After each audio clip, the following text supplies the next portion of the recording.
Refer to the figure below. The element is subjected to the plane stress condition as shown. Gaya po ng mga sinugutan natin kanina. Actually, isa lang po yung given. Ito pa rin. No? What is the maximum shear stress and the principal stresses? No? Actually, nasolve na po natin yung maximum shear and the principal stresses kanina. Kaya nga lang po, susolve natin siya ulit ngayon in a different way. No? Yung kanina ko kasi gumamit po tayo ng mga formula. No? Maganda po yung formula, madali lang eh.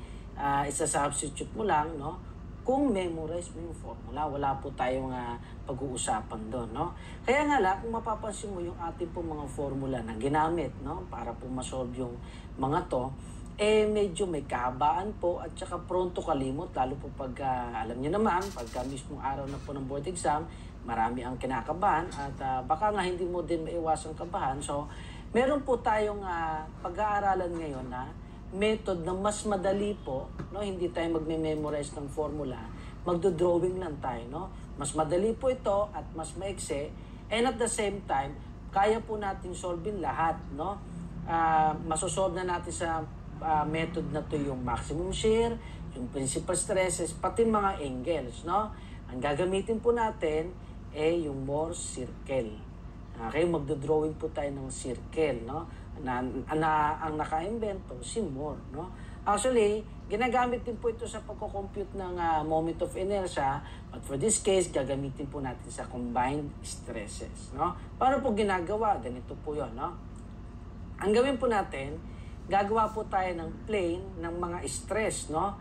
Yung horizontal axis po natin would be for the normal stresses, yung para naman yung mga vertical axis naman po ay para naman sa shear stress, no? Of course, ang gagawin po natin, ipa-plot po natin yung mga given, no? At kapag ka negative, no, kagaya po niyan, nasa left side. Kung yun po ay positive, nasa kanan, no? Kung positive, nasa itaas, pagka negative, nasa ilalim. Ipa-plot lang po natin to. And then from those plotting of values, magdodrawing po tayo ng circle. Ganito po, no? Unahin natin yung normal x, negative 140. So kung ito yung origin, nasa left side. Ito po yun. Okay? Kahit po hindi saktong-sakto, no? Importante makita lang natin yung relative positions ng mga values, no? Ito po 205 is positive, no? Nasa kanan naman. Okay? Next step is, bago po natin i-plot yung sa shear, kunin po natin yung gitna nitong negative 140 and 205, yung middle, no? Yung average. So, ang gawin natin, we get the sum. At kapag ka nagko-compute, ilalagay mo, i-include natin kung negative, no? We get the sum of the two, and then we divide it by 2. Ganun naman pong average, hindi po ba, no? Press equals, yun po ay 32.5. So, positive, medyo malapit sa 0, ayan. No? Medyo hindi lang po pantay, no? Pero alam ko, nasusundan nyo po yung ginagawa natin, no?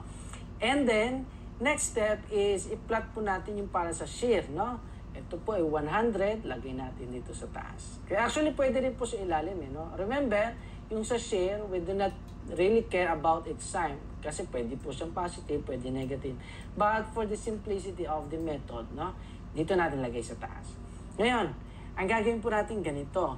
Ito pong 100, yung pinakataas at yung pinaka nasa kanan, no? 205. Pagdudugtungin po natin. I-extend natin yung sa 100 and 205. Pagtatagpuin, yan, gagawa po tayo ng corner. Okay? Ngayon, para po makapag-drawing ng circle, ang unang step in sketching a circle, no? Kahit sa AutoCAD, ganito ginagawa eh. Nilolocate muna natin yung center. No? And then, tsaka natin sinusukatan gano'ng kahaba radius, tsaka natin iniikot para mabuo ang circle. So dito, identify muna natin nasan ang center ng Mohr circle. Yung kinuha po nating average na 32.5, yun po ang gagawin nating center. Okay? And from that center, up to this corner, yun po ang gagawin nating radius. Okay? Ngayon, bago po natin buuhin yung circle, alamin natin gaano kahaba to, no?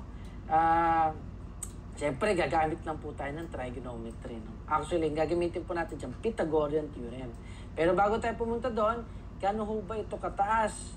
No, yan po ay kasing taas nito, 100. Ito naman, ito po, gaano po kahaba? Okay? Kunin natin ang difference, no? 205 minus 32.5. Yun po ay 172.5 yung haba na yan. So meron ka ng base at meron ka ng height. Pwede na ho natin makompute itong hypotenuse, no? Kasi right triangle to, di gagamit po tayo ng Pythagorean. Paano po yun? Square root ni 100 and 172.5, no? 100 square plus 172.5 square and then press equals. Ayan, no? So, ang haba po pala ng ating radius ay 199.39. Meron na tayong radius, paikutin na natin yan, meron na po tayong Morse circle. Okay? I hope nasundan nyo po yan, no? I-plot mo na yung points, locate the center, and then compute din gano'ng kahaba ang radius. May circle lang tayo. Ngayon, punta po tayo sa application. Saan po makikita dyan ang maximum and minimum normal stress and maximum or minimum shear stress. Ganito po. Unahin natin yung para sa normal stresses. From the origin, ito po yung origin hindi po ito. From the origin, hanggang dito sa dulong-dulo ng circle, kung gaano po yung kahaba, yun ang maximum normal stress. Kasi ang sinusukat po natin pahiga, ang mga pahiga po, ang mga pa-horizontal, normal stress. So ito yung pinakamahabang normal stress sa buong circle. Okay? Paano po kinocompute yun? From origin hanggang dito sa center ng circle is 32.5. Magdadagdag tayo plus from the center hanggang dito, syempre ang haba po nun is yung radius, no? 199.39. Okay? Equals, ito po ang ating maximum normal stress, 231.89 megapascal. As we have computed in our previous computations po kanina, no? Ito rin yung nasolve natin kanina. Okay? How about minimum normal stress? Siyempre pupunta naman tayo sa kabila. Ayan naman, no? Ito yung origin, papunta doon, no? Gagawin po natin, minus naman kasi pakabila So, balik tayo dito sa calculus, palitan lang natin yung plus ng minus. Okay? And saktong-sakto negative, no? Kasi nasa kabilang side, left side. So, yun po ay negative 166.89. Minimum normal stress. Ngayon, paano naman ang maximum shear stress? Pa-vertical naman po ang sukat natin, pa-vertical. From origin, okay, susukatin po natin yung pinakamataas na position, no, o part ng circle. Siyempre, hindi ito, mas mataas to So, ngayon na lang po natin, from the center up to here, no, yan po ang maximum shear stress. And obviously, yun po ang radius na yung 199.39. Yung radius po pala na na-compute natin kanina is the maximum shear stress na. Okay? So, kompleto tayo. Maximum shear, maximum and minimum normal. Kulang na lang po natin yung mga angles, yung theta S and theta P. Saan po makikita yon? Dito po. Okay? Itong nasa ibandang ibaba, yun po ang 2 theta P. Yung nasa itaas naman ang 2 theta S, no? Gamit ka lang po ng tangent, no? Arctangent mo. Halimbawa, ito pong 2 theta P, kung kukompute natin, arctangent po natin yung opposite over adjacent. No? Opposite mo is 100 over, ang adjacent mo ay 172.5. Okay? And then, equals, 30. 2 theta P yun, so, yung sagot, i-divide natin ng 2, lalabas po yung 15 degrees. No, gaya nung sagot natin kanina. Kung gusto mo makompute naman yung theta S, nasa kabila naman po yan. Okay, I hope nasundan niyo po yan. Mas madali po itong method na to, Morse circle, kaysa mag-memorize ng formula. Kasi po tayong tao, mas madali po tayong tumanda kung paano ginagawa kaysa mag-memorize. Okay, I hope nasundan niyo po yan. Kaya before we end this video, I would like to share a Bible verse, no?